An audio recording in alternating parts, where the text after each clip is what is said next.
My beloveds, come close. Closer still. Let me whisper something the wind has carried through centuries.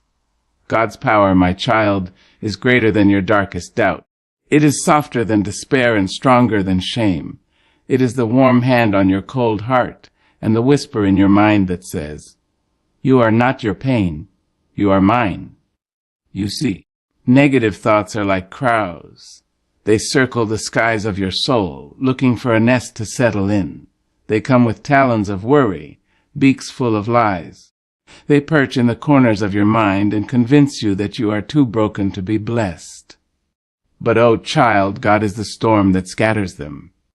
Child, I want to tell you something sacred, something that lives in the bones of those who have been through hell and still learned how to hum, something that has rocked me in my sorrow and raised me in my silence. Listen closely now, for I am not merely speaking. I am remembering. There is a power. Yes, there is a power. A holy force, gentle and mighty, wrapped in mystery, cloaked in majesty. And it does not bow to broken hearts or tremble before troubled minds. No, it does not yield to darkness. It commands it. This power is God's. Oh, my dear, we live in a world thick with noise. Noise in the street, noise in the soul, noise in the mirror. And that noise, those little whispers and wild storms, they gather in the corners of our minds, painting lies on the canvas of our thinking. You are not enough, they say. You will never be more than what you are left with. You are unworthy of joy. You are unfit for love. You are too flawed for faith. But, baby, those are not your thoughts. Those are seeds planted by sorrow, watered by trauma, and pruned by the enemy of peace. And yet, God, in all his glory, his fire, his truth, can reach down into that mental battlefield and declare, "This one is mine." Let me tell you what I've seen. I've seen hearts wrapped in barbed wire learn how to beat with hope again. I've seen tired minds once captive to fear and shame, rise up like morning glory from the ashes of yesterday's pain. And it wasn't therapy alone. It wasn't just meditation. It was the breath of the Almighty moving through the mind, turning prisons into pulpits, turning fear into fuel, turning the wounded into warriors. There is something holy about how God rewrites the narrative inside us. You may be sitting in silence, trying to hold yourself together with brittle prayers and borrowed courage. You may think your thoughts are too far gone, too heavy, too unholy, too loud. But, beloved, let me reassure you, God does not need your silence to bring peace. He is peace. And when he comes, he does not come in haste or half-heartedness. He comes in full regalia, wearing the crown of truth, carrying a torch that burns lies at the root. He walks into the darkest corridors of your consciousness and says to every demon of despair, "You must go. You have no place here." You see, when God moves, he doesn't just remove the bad thoughts. He plants new ones. He whispers truth where lies once screamed. Where there once was, "I am worthless," he sings, "You are fearfully and wonderfully made." Where there once was, "I will never be free," he shouts, "Who the Son sets free is free indeed." And where there once was, "No one will ever love me," he answers, "I have loved you with an everlasting love." Now, I'm not saying the thoughts won't try to return. Even Jesus in the wilderness was tempted by voices not his own. But what I am saying is this: when God is in your mind, you are never alone with your struggle. You are never defenseless. You are never unarmed. You are clothed in power. You must know, my child, that God doesn't just show up in your victories. He shows up in your valleys. He walks into your mental chaos like a gardener tending a neglected field, pulling out the weeds of fear, trimming back the vines of bitterness, making room for joy to grow. And you don't have to know how to heal yourself. That is not your burden. You simply have to open the door. You open it with prayer. You open it with worship. You open it with the Word. You open it by saying, "God, I can't do this alone. My thoughts are too much for me. I need your mind, your peace, your strength. And child, he comes. He comes gently like dew on thirsty ground. He comes fiercely like wind through dry bones. He comes and he does what only God can do. He transcends the natural and touches the soul. He doesn't just comfort you, he transforms you. He doesn't just quiet your thoughts, he sanctifies them. And in time, you'll notice the change. Your first thought won't always be fear. Your first feeling won't always be dread. You'll wake up and realize joy got in. Peace moved in. Hope took root.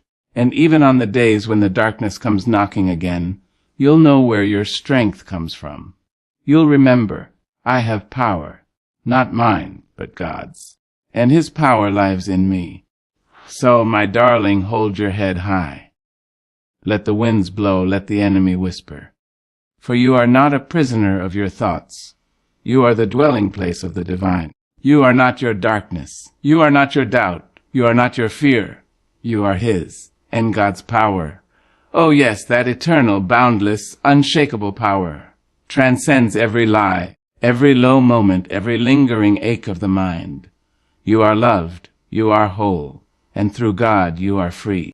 Fear is a visitor, a persistent, unwelcome visitor. It does not ask permission. It does not knock politely. It slips in through cracks in your heart. It whispers lies into your ear when the night is darkest. And it sits heavy on your chest when you try to breathe. It wants to own you, to claim you as its prisoner, to silence your song before you even know it's begun. But, my dear, let me tell you this truth. Wrapped in love and fire, fear cannot be fought with force. It cannot be smashed or silenced by sheer willpower. It cannot be driven away by yelling louder than it screams. You cannot outmuscle fear. You cannot outthink it. You cannot outpace it. No, the weapon that fear fears most is faith. Faith is the quiet revolution within the soul. It is the soft voice that says, "This too shall pass." Faith is the steady hand that reaches out when everything inside wants to pull away. Faith is the stubborn hope that refuses to be extinguished by the darkest night. When fear comes knocking, faith opens the door, not with hesitation, but with fierce courage. You see, when fear whispers, "You will fail," faith replies, "I walk by the light of the one who never fails." When fear shouts, "You are alone," faith whispers, "I am held in the arms of the everlasting." When fear screams, "You are powerless," faith proclaims, "My strength is made perfect in weakness." Faith is not a loud, brash force. It is a sacred stillness. It is a river running deep beneath the roar of the storm. It is the faith that Abraham had when he looked up at stars and trusted a promise not yet fulfilled. It is the faith that Moses carried through desert winds and wilderness trials. It is the faith that whispered in the night when Jesus prayed, "Not my will, but yours be done." And so must you.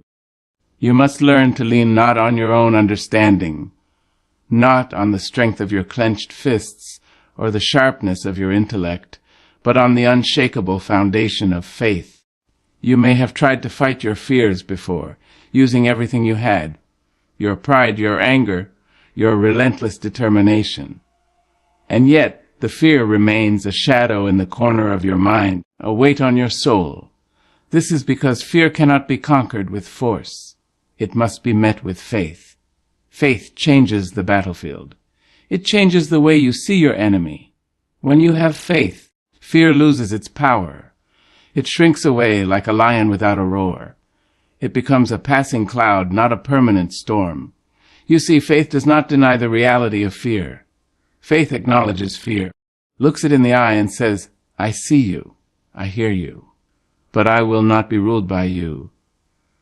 The faith is a refusal to be defined by the dark thoughts that crawl into your mind. It is a declaration that even when you cannot see the road ahead, you will keep walking because God's hand is guiding you. You may stumble, you may falter, but faith will catch you. Faith will hold you steady when your knees grow weak. Faith will give you the strength to rise again when you feel like falling. There is a story of a woman, her name lost to history, who came to Jesus trembling with fear and desperation. She reached out, her hand barely touching his garment, and in that moment, her faith spoke louder than her fear. Her healing came not because she fought the fear with fists, but because she met it with faith. Like her, you must reach out. You must let faith be the bridge that carries you over the chasm of doubt and despair. And remember, faith is not always a blazing fire. Sometimes it is a quiet ember, glowing in the dark, waiting for your willingness to nurture it. Sometimes it is a single breath, a whispered prayer, a simple step forward when all you want to do is retreat. But that ember, that breath, that step, oh, they carry the power to change everything. Faith is a seed planted deep in the soil of your soul, and it grows in the presence of trust. It grows when you speak God's promises over yourself, when you remind your heart of His faithfulness, when you surround yourself with truth and light. You do not have to have all the answers. You do not have to see the whole path. You do not have to feel strong every moment. You only need to choose faith, because faith is the key that unlocks the door to freedom. Faith is the light that illuminates the way out of the prison of fear. Faith is the power that whispers, "You are more than your doubts." So when the dark thoughts come, and they will come, remember this: you are not alone. You are not powerless. You are not without a way forward. Faith will rise up inside you, like a mighty river, sweeping away the debris of fear. Faith will be your shield and your sword. Faith will be the song that lifts your spirit when the night feels endless. And in that place, where faith meets fear and stands unshaken, there you will find peace. There you will find strength. There you will find the courage to be free. So fight your fears not with force, but with faith. Fight them not with anger, but with trust. Fight them not with noise, but with the quiet power of belief. Because faith is stronger than fear always. And with faith, you will walk through the valley of your mind, not as a prisoner, but as a child of the Most High, free, fearless, and unbreakable. Oh, child, come close. Let me look into your eyes, those eyes that have wept in silence and stared too long at ceilings, while questions spun round like sorrowful lullabies. You've been carrying a weight that was never yours to bear. Someone somewhere, maybe life itself, told you that what you think is who you are. That if a thought passes through your mind, it must be true. But I'm here to tell you now, with all the love my spirit can pour out, you are not your thoughts, and your thoughts do not define your worth. You are not the sum of your fears. You are not the measure of your mistakes. You are not the shadow of your darkest day. Thoughts may visit, but they do not own you. They come like clouds, drifting through the vast sky of your mind, some heavy with rain, some light as cotton. But none of them, not one, holds the power to name you. Only God has that right, and what He calls you, child, is beautiful, whole, chosen. Beloved, there are times when your mind will be your battlefield. You will think yourself small. You will hear the echo of every insult, every failure, every bruise left by someone else's brokenness. And in those moments, you may believe the lie that your worth is wrapped up in your performance, your past, or your pain. But hear me. Your worth is eternal, because it is given by the eternal. A diamond doesn't stop being a diamond because it's buried in the dirt. A crown doesn't lose its value just because it's been forgotten in a box. And you, child, do not lose your worth just because your thoughts get tangled. God crafted you in light. He formed you in brilliance. When He knit you together, He was not distracted. He didn't make a mistake. You are not an accident. You are not a problem to be solved. You are a masterpiece in motion. Your thoughts may rage like storms, but beneath them flows a river of divine truth that cannot be shaken. You are more than your anxiety. You are more than your depression. You are more than your overthinking and overworking and over-apologizing. You are more than your mind says you are, because you are who God says you are. And what he says is not based on a moment, not based on a mood, not based on a memory. His truth is not temporary. It is eternal. Now I know. You've sat with thoughts that told you you're not enough. You've looked in mirrors and not recognized the face staring back. You've had nights when you couldn't quiet the noise, days when you felt numb and distant and unsure if healing was even possible. But let me take your hand. Let me tell you what the elders knew. There is a soul in you that cannot be touched by torment, a holy part, a sacred part, a God-breathed part that no thought can stain. You are not the voice of shame. You are not the echo of trauma. You are not what the world said in its moments of cruelty or carelessness. You are not what you feel on your worst day. You are not what you feared on your loneliest night. You are not defined by a mind that sometimes struggles to find stillness. You are defined by your Creator, and He calls you His. Listen now, listen with the ears of your soul. Even if your mind tells you that you're not worthy of love, love has already found you. Even if your mind tells you that you failed too much, grace has already covered you. Even if your mind tells you that you are lost, God is already holding your hand, ready to lead you home. The truth is, you're still becoming. You are still unfolding. Just as the flower pushes through dirt before it blooms, you too are rising through the weight of all that tried to bury you. And though your thoughts may try to hold you hostage, faith will always be your key. You see, the mind is a wondrous thing, but it is not your master, and it surely isn't your mirror. Your thoughts are not always true. They are not always kind. They are not always reflections of who you are. Sometimes they're just echoes of old pain, trying to be heard. But you are not an echo. You are the voice. You are the light. You are the truth walking in flesh. You are a child of the Most High God, and His love for you is not up for negotiation. It's not dependent on how clear your thoughts are. It's not swayed by how many doubts you have. It is steady, unyielding, forever. So the next time a thought tells you that you're worthless, pause and speak back. Say, I am fearfully and wonderfully made. Say, I am not alone. Say, God's Spirit lives in me, and I am sacred ground, because you are, even on your messy days, even in your tangled thinking, even when your faith feels faint and your hope feels hollow. You are still His, still holy, still worthy. So walk tall, my love. Hold your head high, not because your thoughts are perfect, but because your worth never depended on them. You are free. Free to feel, free to think, free to grow. But most of all, free to remember this truth. Deep and divine, your thoughts do not define you. God does. And He has never called you anything less than magnificent. Come now, sit with me for a spell. Let us speak not as strangers, but as kindred souls. Hearts stitched with both tears and triumph, minds weathered by winds both fierce and tender. You have a mind, child, yes you do, and it is a grand house. A house with many rooms, rooms of memory, of imagination, of fear, of hope.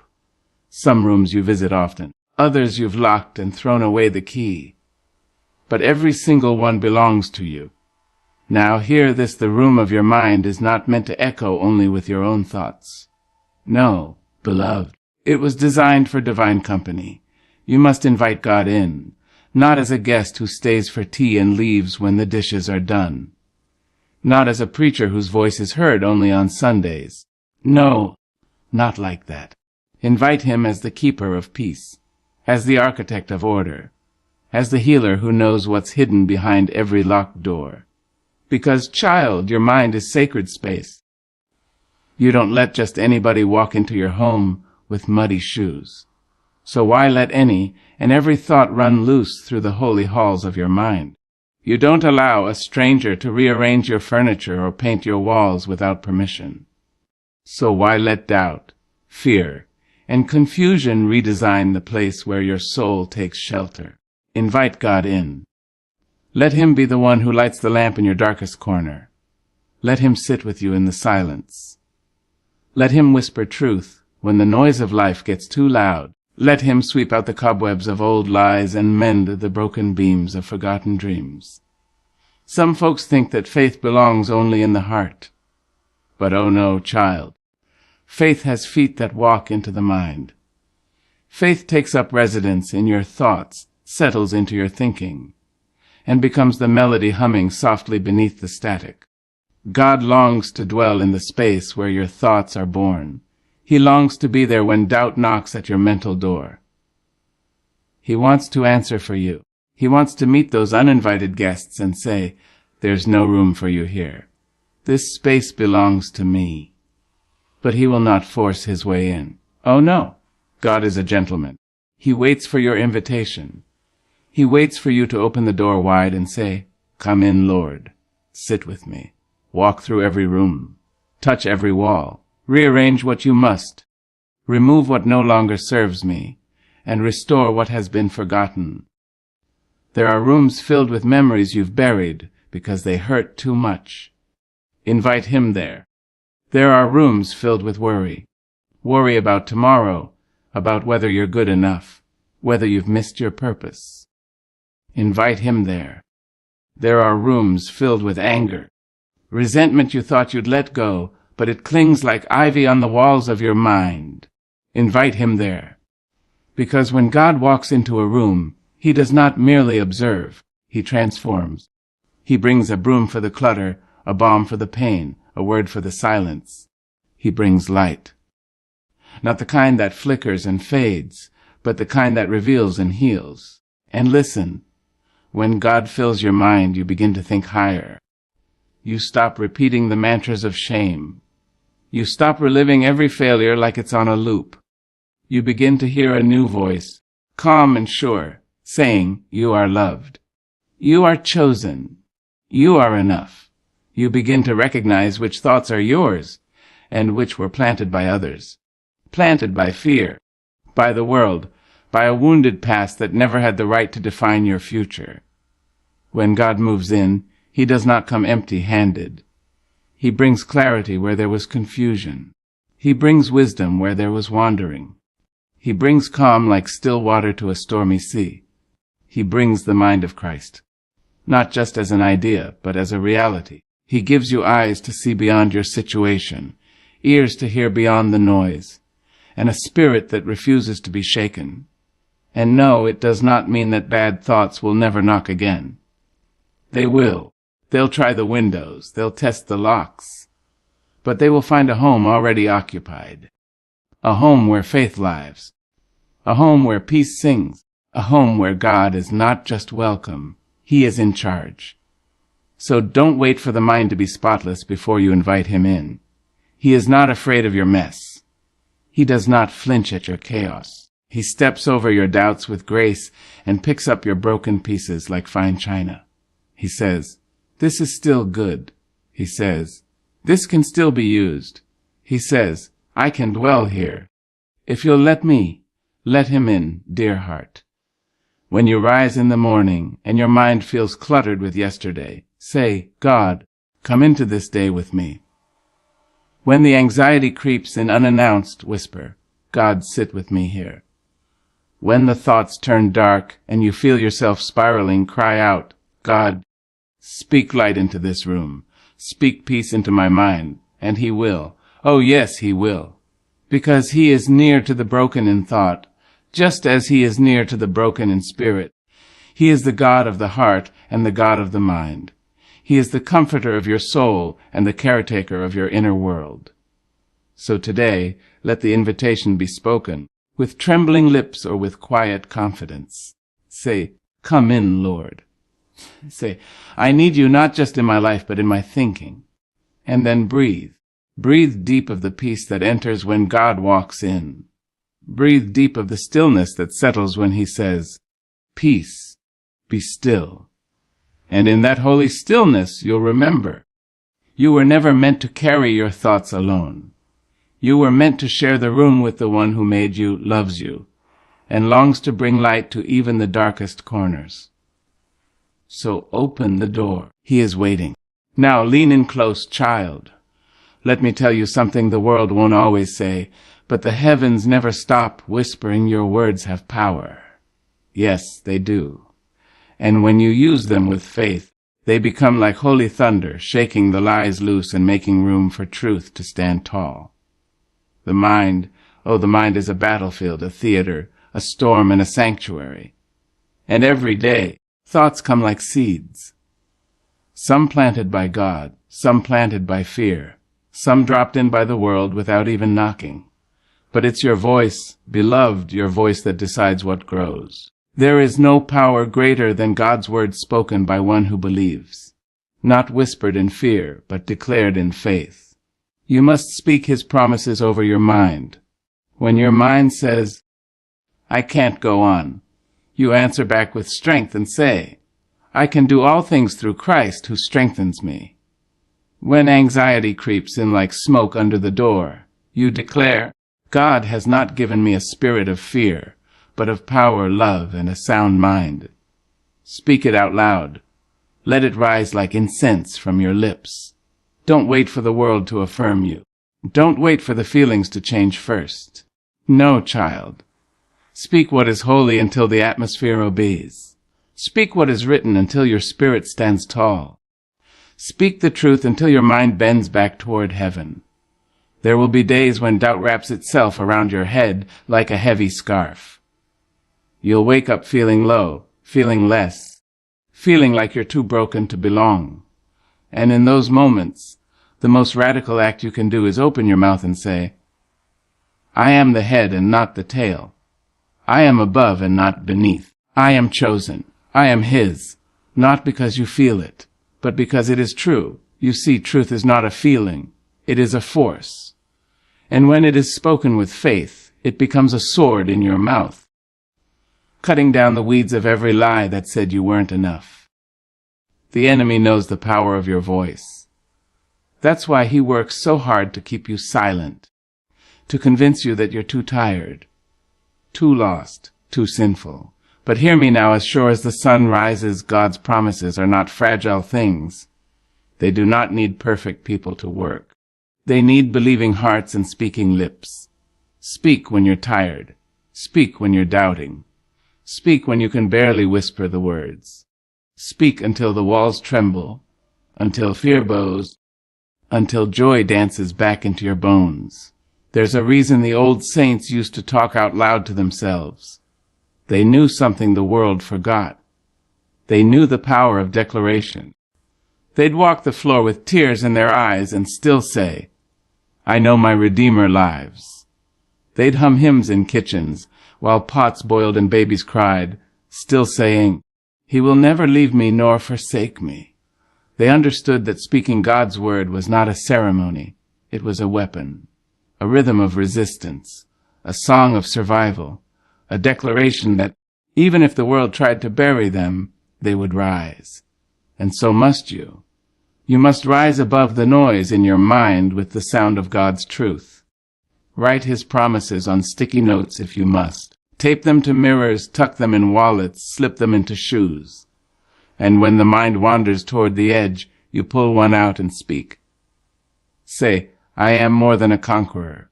Say, He who began a good work in me will carry it to completion. Say, I have the mind of Christ. Because when you speak what God says, you're not just repeating words. You're opening a window. You're letting light into rooms where shadows once ruled. You're aligning your mind with heaven's reality. You see, the mind will often believe what it hears the most.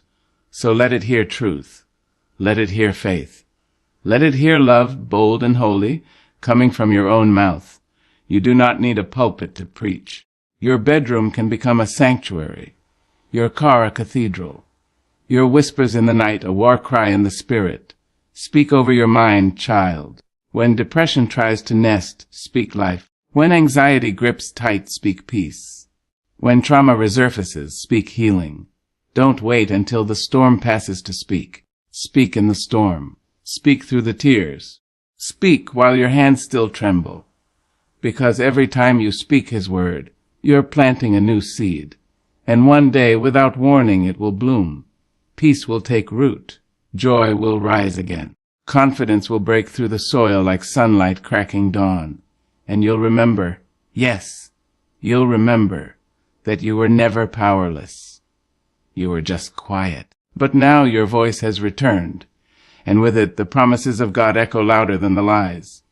Speak, beloved, not just when it's easy. Speak because it's necessary. Speak because the mind can be trained to believe what is beautiful. Speak because God's word in your mouth is as powerful as it is in His. So declare it now. Say, my mind is not a prison. It is a garden, and God is the gardener. Say, I choose life. I choose truth. I choose to speak what my spirit knows even when my mind forgets. Say, I am free, because the Son has set me free. Speak it until your mind aligns. Speak it until heaven breaks through. Speak it, and let your own words be the chains falling off. Child, your healing is not just in the hearing. It's in the speaking. So speak, and let the power of God's promises, spoken through your own holy lips, restore your mind and crown your soul with peace.